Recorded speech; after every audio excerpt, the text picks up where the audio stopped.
What excites me more is the fight with Paddy. Really? Yeah, that fight excites me even more. And if they... When an undefeated champion like Ilia Topuria calls somebody out on the world's biggest podcast, it's not by accident. With you two, because I saw the video where you guys are yelling at each other. Was it in a hotel or something? Yeah, he said something about Georgia. Oh, he said something about your country. Yeah. What did he say? He said, like, now I understand why the Russians are bombing Georgia or something, like putting bombs in Georgia. It was this tweet of Paddy's from 2021 that Ilia was referencing. Paddy, in response to an argument with the Georgian journalist, would insult the whole of Georgia, and a tweet that would age like Joe Rogan's take on Ronda Rousey's striking. Fast forward a year later, in March of 2022, at UFC London Fight Night between Tom Aspinall and Alexander Volkov, Paddy would square off against Kazula Vargas in the lightweight division.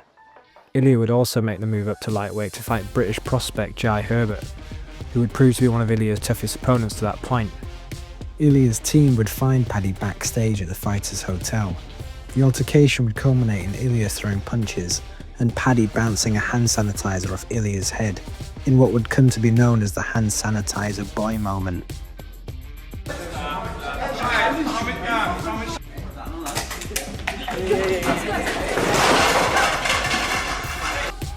Ilia would come through his clash with Herbert, but wouldn't forget to call Paddy out in front of his home fans in his post-fight speech. Ilia, incredible finish, and we'll get to that in a moment. But in the first round, he caught you with that head kick, connected with a lot of shots. How badly were you hurt? England, love you guys. You have a guy here, he's a Paddy Pimblett, win or lose. I want to fight you next and kick like I did the last time. You. Okay. Maybe that's just a few months later at the UFC 282 press conference, the two would go at each other again. Question for Ilia in the back. Has it been difficult being around Paddy? Have you had to stay away from him backstage? What you said? Has it been difficult being around Paddy backstage? I haven't seen him, lad. I haven't seen him all week. The UFC have kept us apart. When he see me coming, because you know, when I saw him last time, he got a hand sanitizer bottle bounced off his foot. I don't understand you or anything. Back in the flouty, mouthy, like what? Hand sanitizer, boy! Fuck you. Fucking mushroom. Yeah. You wanna talk to me like a man to man? Name, lad. You're known as hand sanitizer, boy. You little mongrel. De corazón. Hey. English, hey. Yeah. Hey. Speak English. You wanna talk to me like the man to man? You said something about me. I went to your country. I slap your face. I get at the wasting win. I walk like a king in your street. Are you talking English? And what you did? What you Is did? That English? Man? Yeah, of course I do. Speak English for the people. Shut up. Not German or Spanish like you're from. I'm talking in English and fuck you in English. Y que te follen en español. Yeah, Espanol, because you're Spanish. Yeah. You pretend to be Georgian when you're not. What I did to you in your and you country. live in Spain. Try to do it you were born in Germany and you live in Spain. You're a little mongrel. Shut up. That's what you are. You're a little mongrel. Shut up. If not, I'm gonna stand up and I'm gonna crash your face right here. Do it then, you little fart. You have another question? Do it. Do it then, you little pussy. What? Do it. Do it. Come on, do something then. Do something, stand up. What'll you do? You'll do nothing. You'll do nothing, you little fart. Go and sit back down.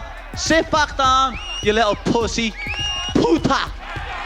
Fucking pussy. Fuck. Everything he talks. You little mushroom. Hey. You little chorizo, you fucking Spanish sausage. You're fucking... Both would come through their 282 fight successfully. Paddy scraping a controversial decision against Jared Gordon, and Ilia putting Bryce Mitchell to sleep in the second round. And then finally, I'm sure you saw, but did you happen to watch the Paddy Pimblett fight after getting this decision? They give him a Christmas gift right now because he clearly lost the fight. I don't think anyone disagree with me in this room. Do you think he won any of the rounds? It's a lot of people seem to think Jared won all three. Yeah, Jared will win all 3 rounds. He didn't win any rounds. But anyways, him. Right now, I'm gonna celebrate my win. And like I said before, he's not on my way right now, so God bless everyone who is not on my way. If he cross on my way, so then we're gonna put his head like a prize head tonight. You and Ilia have had a bit of needle this week, and he said earlier in this room that the judges gave you a Christmas gift with the decision. Yeah. You got a response to that? No.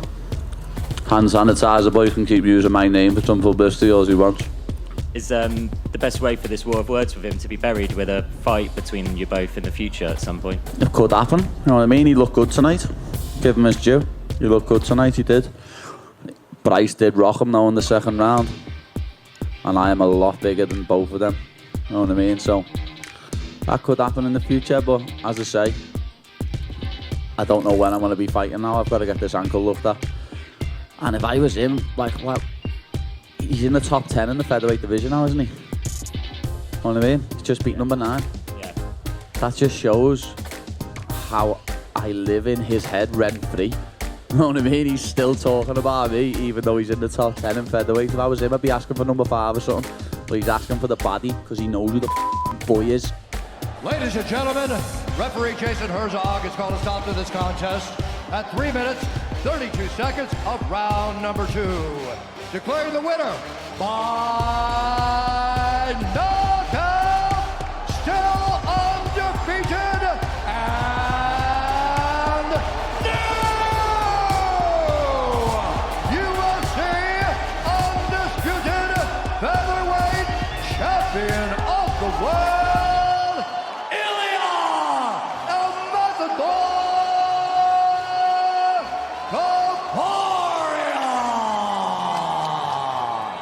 What about Ilia? Because he's moving up to 155, right? Yeah, always. And you guys have a long history. Yeah. That press conference 2 years ago was one of the most fucking entertaining press conferences of all time. Your chirps, like calling him like a fucking chorizo sausage and shit. That's what he should have changed his name to. It was funny. He's changed his nickname to a shit nickname, hasn't he? Like Legend or something. Yeah. Should have changed it to El Chorizo. Would have been well funnier. What do you make of his like involvement? Because that was a long time ago, and now he's kind of fucking leveled up like yeah, crazy, he has. right? But we always knew he was a good fighter. Know what I mean? Like that's something what pisses me off about him. Even though I hate him and I think he's a bellend, like I wouldn't lie and say he's a shit fighter because he's not. But that's what he says about me. What I do to Michael Chandler next Saturday night when I dismantle him, and it'll be a very similar game plan to beat Ilia. He's small, he walks forward, swinging shots. I'll kick him up and down the octagon, and I'll either knock him out or submit him. Like that. But what excites me more is the fight with Paddy. Really? Yeah, that fight excites me even more. And if they could put that fight in Spain against that Pimblett. What happened with you two? Because I saw the video where you guys are yelling at each other. Was it in a hotel or something? Yeah, he said something about Georgia. Oh, he said something about your country. Yeah. What did he say? He said, like, now I understand why the Russians are bombing Georgia or something, like putting bombs in Georgia. And Whoa. I'm like, bro. Whoa. Don't joke with that. Dogs of the division, right? But a lot of people are interested in seeing you and Ilia Topuria fight because there's a lot of history, right? There's a whole thing built into it. So I guess where does he fit, and like how do you see you two crossing paths? Because right now it just seems like at least in the immediate future he's not in your plan. Maybe I'm wrong, but I guess where does he fit in this whole picture? To be honest, I forgot about him. I forgot all about him. Or I would have mentioned him in the cage. You know what I mean? I don't call him hand sanitizer boy anymore. He's now El Chorizo. But as I say, I literally forgot all about him. That's how relevant he is. I'm ranked higher than he is at lightweight. So, you know, I'd love to welcome him to 155. But apparently he's sitting out and waiting for the title shot. But, you know, that what I've just done to Chandler's after blueprint to beating him. He's even more of a midget than Chandler is. Like, I'll do the exact same thing to Ilia than what I've done to Chandler. Today, Ilia has had 2 title defences at featherweight, stopping legends like Max Holloway and Alexander Volkanovski, both by TKO. He now moves up to lightweight to fight Charles Oliveira for the vacant lightweight title. Paddy, coming off a total domination of Iron Michael Chandler, remains unmatched for his next fight.